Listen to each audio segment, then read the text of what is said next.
საპენსიო ფონდის აქტივებმა ოქტომბრის ბოლოსთვის თითქმის 8 მილიარდ ლარს მიაღწია და გენერირებული ამონაგები კი 2 მილიარდ 100 მილიონ ლარს აჭარბებს. წლის დასაწყისიდან დღემდე შემოსავლიანობა სამივე დინამიკური, დაბალანსებული და კონსერვატიული პორტფელისთვის საკმაოდ მაღალია. საპენსიო სქემაში 1.686.000 ადამიანია გაწევრიანებული 2025 წლის 31 ოქტომბრის მდგომარეობით დაგროვებითი პენსიით ისარგებლა 25,000-მდე ადამიანმა, მათზე პენსიის სახით 112 მილიონი ლარია გაცემული. ფიზიკური პირის საკუთრებაში არსებული საცხოვრებელი ადგილის გაქირავებით მიღებული შემოსავლის საშემოსავლო გადასახადით დაბეგვრის შესაძლებლობა 2028 წლის 1 იანვრამდე გაგრძელდება. ცვლილებას, რომელიც საგადასახადო კოდექსში შედის, საფინანსო საბიუჯეტო კომიტეტმა პირველი მოსმენით მხარი უკვე დაუჭირა. კანონპროექტი ასევე ითვალისწინებს ბაზრობის ორგანიზების და ბაზრობის ტერიტორიაზე მოვაჭრეთათვის მოქმედი სპეციალური დაბეგვრის რეჟიმის გაუქმებასა და საგადასახადო კოდექსის სპეციალური სავაჭრო ზონისა და ბაზრობის ორგანიზების მარეგულირებელი ნორმების ამოღებას. დოკუმენტის მიხედვით დამატებითი ღირებულების გადასახადის ჩათვლით უფლებით თავისუფლდება ასევე საინვესტიციო ოქროს მიწოდება და იმპორტი.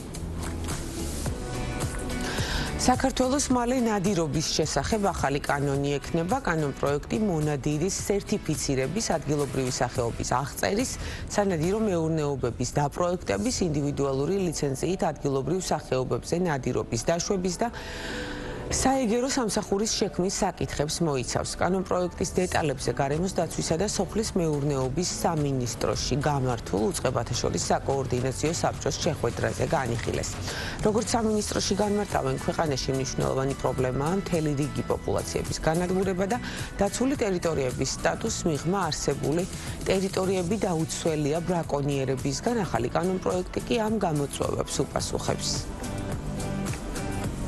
სოფლის განვითარების სააგენტომ ტექნიკური დახმარების პროგრამაში მონაწილეებისთვის განაცხადების მიღება დაიწყო. სააგენტოს თანადაფინანსების მოცულობა განსხვავებულია მიზნობრიობის მიხედვით და 6,000 ლარიდან 40,000 ლარამდე მერყეობს.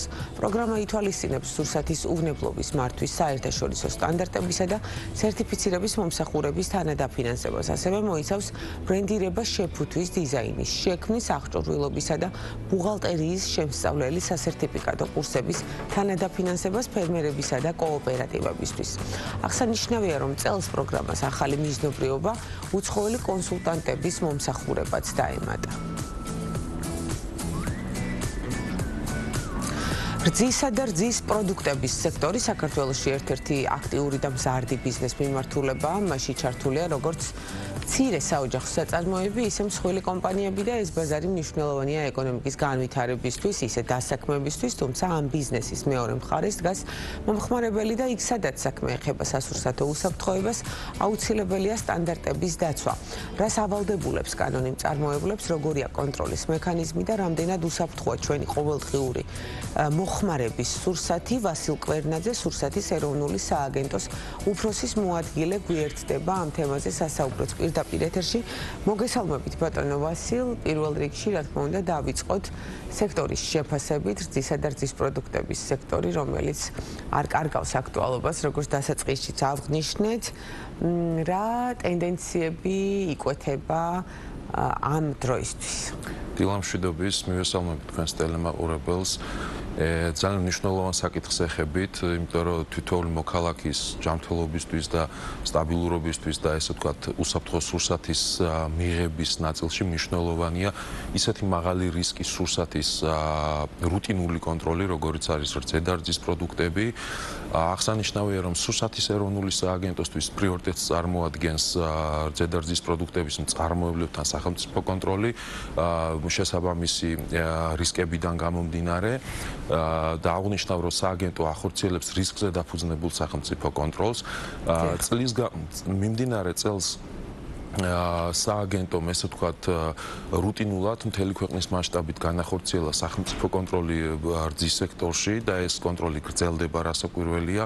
მინდა აღვნიშნო, რომ სააგენტოს სახელმწიფო კონტროლის განხორციელების 6 მექანიზმი აქვს, რომელსაც რუტინულად ვიყენებთ კონტროლის ნაწილში და აღსანიშნავია, რომ გარდა იმისა, რომ რეგისტრირებულ ბიზნეს ოპერატორებთან ახდენს სააგენტო ესე ვთქვათ რუტინულად კონტროლს, მნიშვნელოვანია რომ აღინიშნოს არარეგისტრირებული ბიზნეს ოპერატორების გამოვლენის მდგომარეობა ბოლო 2 კვირის განმავლობაში კახეთის რეგიონში ესე ვთქვათ სახელმწიფო კონტროლის ფარგლებში მოკლეული იქნა ინფორმაცია, რა დროსაც დადგინდა რომ 2 ბიზნეს ოპერატორი ახორციელებდა ესე ვთქვათ რეგისტრაციის გარეშე საქმიანობას. პირველ რიგში რეგისტრაციაზე როდესაც ვსაუბრობთ, აღსანიშნავია რომ მნიშვნელოვანია ბიზნეს ოპერატორი რეგისტრირებული იყოს საჯარო რეესტრში და ასევე, როდესაც რძის პროდუქტების გადამუშავებას ახდენს, მნიშვნელოვანია, რომ სააგენტოდან კონდეს აღიარება მიღებული. მოდით ჩაგეკითხებით ამ ნაწილში, რამდენად დიდი წილი უჭირავთ მსგავს ბიზნეს ოპერატორებს სექტორში, რომ გითხრათ და მათი რაოდენობის და არაფორმალური და ფორმალურ ბიზნეს ოპერატორად გადანაცვლების სტატისტიკა როგორია წლიდან წლამდე?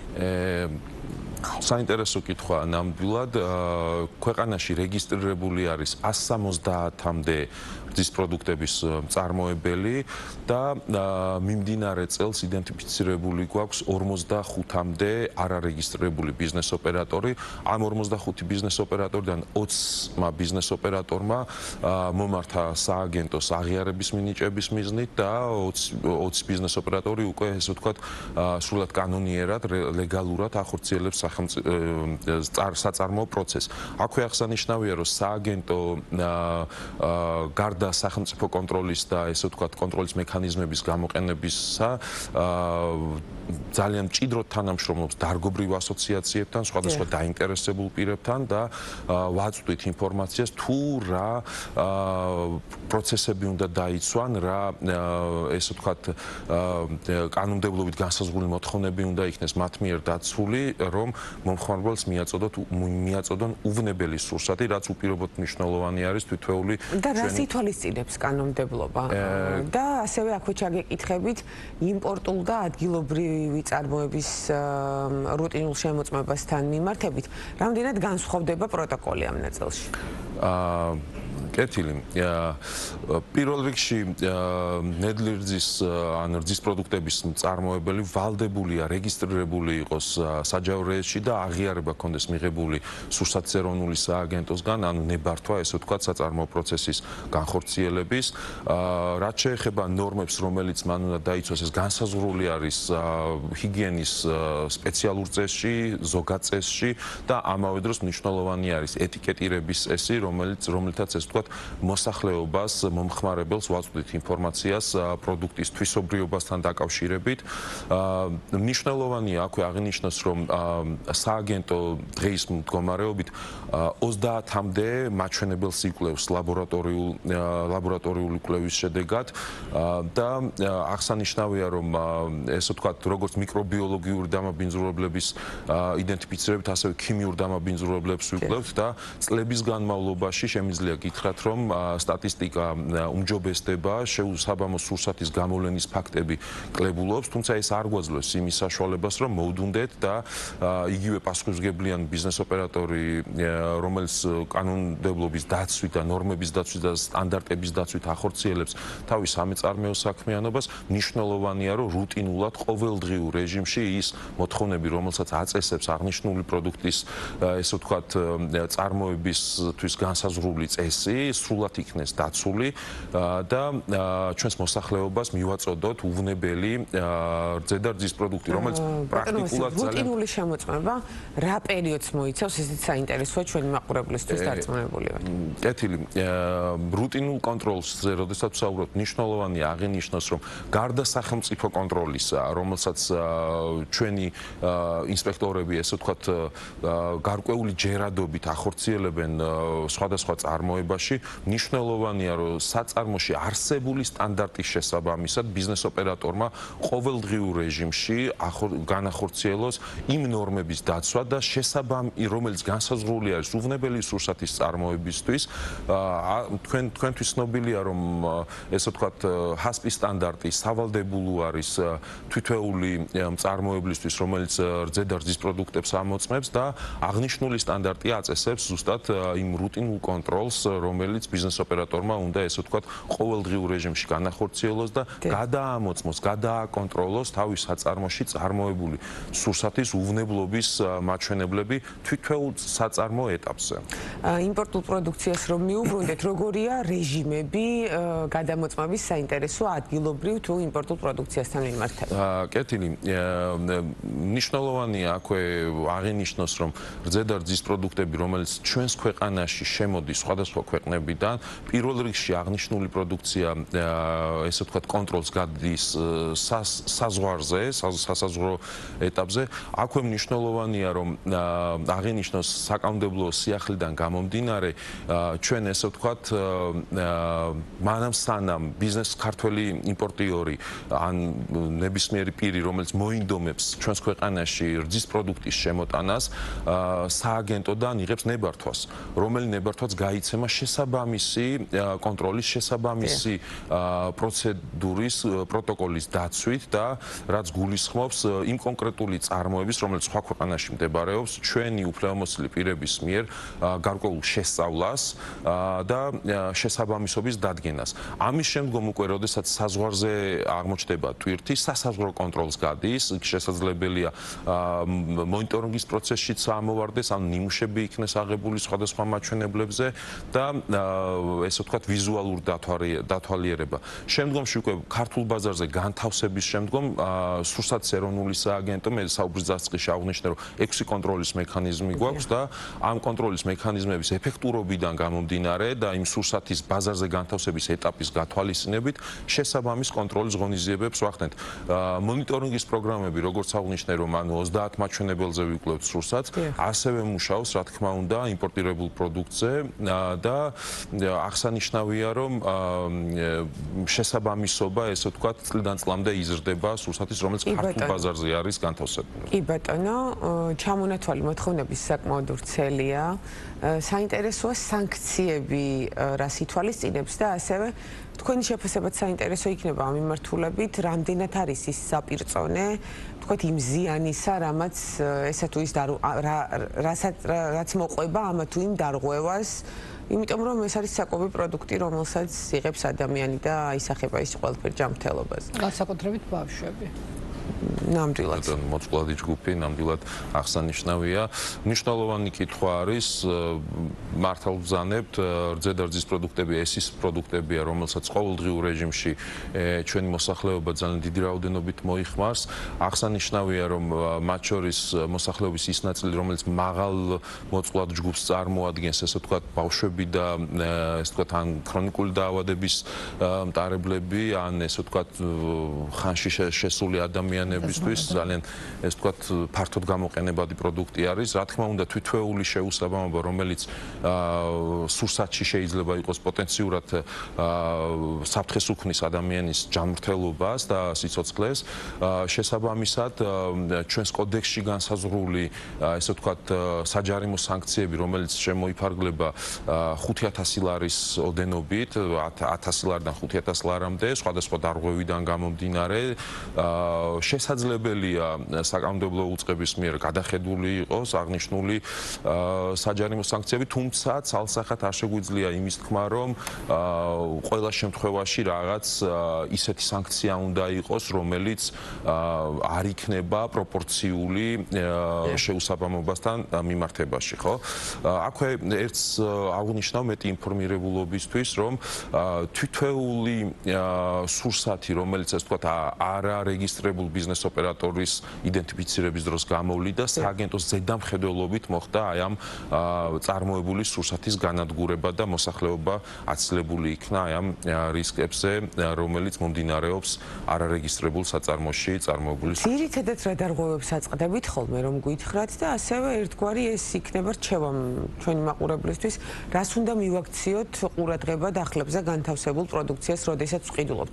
ცალკე საკითხია, როდესაც აი ბაზრებზე ან ქუჩაში იძენს მომხმარებელი რაღაც მეორე პარკებში გადაფუთულ პროდუქციას და პლასმასის ბოთლებში ჩამოსხმულ რძეს, ასე ვთქვათ, ეს კიდევ ცალკე პრობლემაა. აი, მხოლოდ კონტროლი როგორ ხორციელდება, საინტერესოა. კი ბატონო, მაგრამ ანუ გითხარით, როდესაც დახლზე ვიძენთ ჩვენ პროდუქციას და მეტად პასუხისმგებლობით ვუდგებით ამ საკითხს, ამ დროს რას უნდა მივაქციოთ ყურადღება? აღნიშნავ, რომ სააგენტო მიმდინარე წელს უკვე 30,000-მდე სახელმწიფო კონტროლი განახორციელა. ჯამში გამოვლინდა 3,150 ესე ვთქვათ საჯარიმო სანქცია დაფიქსირდა. პროცესი რასაკვირველია გრძელდება და წლის ბოლოს ჩვენს მოსახლეობას და თქვენს მოგახსენებთ ესე ვთქვათ შედეგებს ლურჭრილში. თუმცა აღსანიშნავია შეუსაბამობების ტიპი ესე ვთქვათ ფართოდ ხდება ეტიკეტირების წესის დარღვევა, რა დროსაც ესე ვთქვათ მოსახლეობას არ მიეწოდება სათანადო ინფორმაცია ამ პროდუქტთან მიმართებაში. აღსანიშნავია, რომ ხდება ასევე თუმცა კლებადი ტენდენცია არის ვადაგასული სურსათის სარეალიზაციო დახზე განთავსების ნაწილში და ამავე დროს საწარმოო დონეზე გვაქვს ერთეული შემთხვევები, როდესაც სანიტარო-ჰიგიენური მდგომარეობის დარღვევის ფაქტები ვლინდება, რაზეც ეს ვთქვათ საწარმოო პროცესის შეჩერება გვიწევს თუ ის შეუსაბამობა იმგვარია, რომ საფრთხე შეუქმნას ადამიანის ჯანმრთელობას იქ წარმოებულმა, იმ პირობებში წარმოებულმა სურსათმა. მნიშვნელოვანია ჩვენი მოსახლეობას მივაწოდოთ ინფორმაცია, რომ ეს ვთქვათ ორგანიზებულ სარეალიზაციო ქსელში შეიძინოს მხოლოდ და მხოლოდ რძედარძის პროდუქტები რისკებიდან გამომდინარე, ასევე ყურადღებით გაეცნოს სურსათზე განთავსებულ ეტიკეტს, შენახვის პირობები იქნება იქ აუცილებლად განთავსებული და დააკვირდეს არის თუ არა შესაბამის პირობებში განთავსებული და რასაკვირველია ზოგადი ჰიგიენური მდგომარეობა, რომელიც თვალითაც კარგად შეიმჩნევა, როდესაც მაცივარს ნახავთ, საიდანაც უნდა ავიღოთ ძის პროდუქტი, მაცივრის უბრალოდ თვალით შეtvariელებითაც კარგად ჩანს და არ იყოს მისი ჰერმეტულობა დარღვეული. ხოდის ხიხთით ჰერმეტულობაც რო არ იყოს დარღვეული. რასაკვირველია შეფუთვის ნაწილი ხარისხობრივი მაჩვენებელია უკვე, რომელიც ესე ვთქვათ თვალით ვიზუალურად ძალიან კარგად აღქმად არის და თითოეულ მოქალაქეს მომხმარებელს მოუწოდებ, რომ რძედარძის პროდუქტი, მათ შორის ხორც პროდუქტები, ცხოველური წარმოშობის სურსათი აუცილებლად შევიძინოთ ორგანიზებული საქმიანობის პუნქტში, ხო? ეს რამდენად არის გაზრდილი საზოგადოების ცნობიერება ამ ნაწილში, რომ გითხრათ ჩვეულებრივი ცხოვრების წესი იყო, აი წეგენ რაც ვახსენეთ, ქუჩაში, არკებში, ეზოებში სახლებში მოხდათ ხოლმე ჩემს ბავშვობაში. კი, ვახსოვს თბილისურ ეზოებში აწონი რძება. შეძახილი. კი, და ყველაზე გემრიელი იყო. მინდა და აღნიშნო. კი, ყველას გვახსოვს ეს ეტაპი, ესე ვთქვათ, რასაკვირველია ცხოვრების განვითარებასთან ერთად იზრდება რაღაც ადამიანების მოთხოვნილებები, თითოეულ ჩვენგანის მოთხოვნილება, ასევე იზრდება რისკები არაორგანიზებული წარმოებიდან წამოსულ პროდუქტთან მიმართებაში და მნიშვნელოვანია, რომ ქცევა, რომელიც თითოეულ ადამიანს გვაქვს და გვახასიათებს, ამ ცვლილებებთან ერთად ეტაპობრივად შეიცვალოს. ხო, ჩვენ გვახსოვს, რომ 10-15 წლის წინ რა მაგალითის თქვენ თქვით, არა მხოლოდ რძის პროდუქტი, მათ შორის ხორც პროდუქტები, ესე ვთქვათ, ხელმისაწვდომი იყო რაღაც ესეთ პირობებში და ვფიქრობ, რომ ერთგვარი წარმატებაა ეს უკვე ჩვენი ქვეყნის, რომ გადავედით ამ ეტაპზე, ორგანიზებული საქმიანობის დროს წარმოებული სურსათი უფრო მეტად მოთხოვნადია დღეს, ვიდრე ვიდრე ესე ვთქვათ არაორგანიზებულ ნაწილში წარმოებული სურსათი და აქვე აღსანიშნავია რომ სააგენტოს ესე ვთქვათ სახელმწიფო კონტროლის დროს ესე ვთქვათ აღებული მიზნები და პრინციპები მათ შორის ხელს უწყობს კეთილსინდისიერი ბიზნესის განვითარებას, იმიტომ რომ კონკურენტუნარიანი გარემო შეიქმნას და შესაბამისად მივცეთ შესაძლებლობა ბიზნესის წარმომადგენლებს თავის საქმის განვითარების და ამავდროულად მნიშვნელოვანია და ნომერ პირველი არის ესე ვთქვათ ჩვენთვის რომ მოსახლეობაზე აცილებული იქნას ის რისკები რომელიც მომდინარეობს არარეგისტრირებულ არაორგანიზებულ სამეწარმეო საქმიანობიდან. ნამდვილად და მოთხოვნა მიწოდების დისბალანსი არის ერთ-ერთი მიზეზი, რაც ქმნის რეალურად ფალსიფიცირების რისკებს სექტორში ალბათ დამეთანხმებით და რაც მეტი ორგანიზებული და კეთილსინდისიერი ბიზნეს ოპერატორი იქნება ბაზარზე, მით უფრო მეტად დაცული ვიქნებით ჩვენს არჩევანში ალბათ დამეთანხმებით. ბოლოსკენ შევაჯამოთ მიუხედავად იმისა, რომ კონტროლის მექანიზმები და სტანდარტები მაქსიმალურად არის ევროპულს დაახლოებული, გეგმების რუსეთის ეროვნული სააგენტოსი როგორია ამ მიმართულებით, რადგან ალბათ გაუმჯობესება არასდროს არის ზედმეტი. რასაკვირველია, სააგენტო წლიდან წლამდე ვითარდება, ჩვენ შეგვიძლია კონტროლის ნაწილში მცირედი სტატისტიკა ავიღოთ.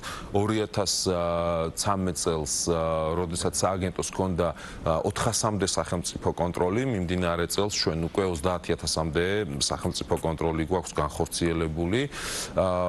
მნიშვნელოვანია აქვე რომ სააგენტოს განვითარება და ბიზნესის განვითარება მოხდეს ესე ვთქვათ თანხვედრაში იყოს აი ამ სინქრონიზებულად მოხდეს ეს ყველაფერი და ის მოთხოვნები რასაც ესე ვთქვათ სააგენტო ესე ვთქვათ კანონიზალით ითხოვს ბიზნესთან მათი მხრიდან იქნეს დაძლეული და თანხვედრაში იყოს ეს პროცესი.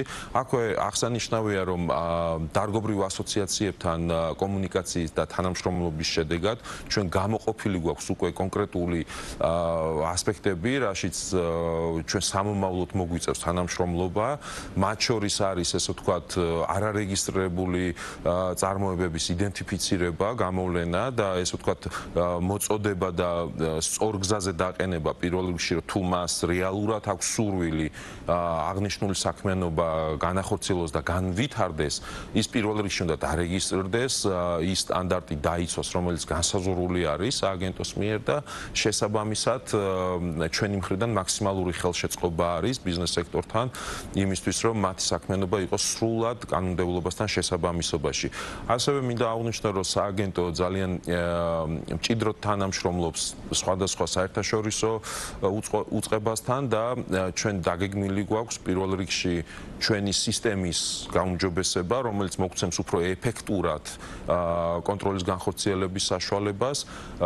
ვახორციელებთ ახლა გარემოსდაცვის და სოფლის მეურნეობის სამინისტროსთან ერთად ძალიან მასშტაბურ პროექტს გაციფროვნებასთან დაკავშირებით და დარწმუნებული ვარ, რომ აღნიშნული სიახლე სააგენტოს ესე ვთქვათ სააგენტოსთან დაკავშირებულ ბიზნესს, მათ შორის ნებართვის მსურველს, სერტიფიკატი იქნება თუ ასე შემდეგ, პროცესებს ძალიან გაამარტივებს და ყველასთვის იქნება ხელმისაწვდომი, მათ შორის დისტანციური ფორმატის რეჟიმშიც. კი ბატონო, ძალიან დიდი მადლობა ბატონო ვასილ სტუმრობისთვის. პერიოდულად მოდიხართ და გვამშვიდებთ ხოლმე ჩვენ და ჩვენს მაყურებელს. დიდი მადლობა. წლის ბოლოს უკვე რა თქმა უნდა ველოდებით ოფიციალურ სტატისტიკას, რაც გაამყარებს იმ სიტყვებს და იმ არგუმენტებს, რაც თქვენ ასე ვერბალურად გადმოგვეცით. დიდი მადლობა სტუმრობისთვის, დაგემშვიდობებით. ვასილ კვერნაძე, სურსათის ეროვნული სააგენტოს უფროსის მოადგილე იყო ჩვენი სტუმარი და ვსაუბრობდით რძისა და რძის პროდუქტების სექტორზე.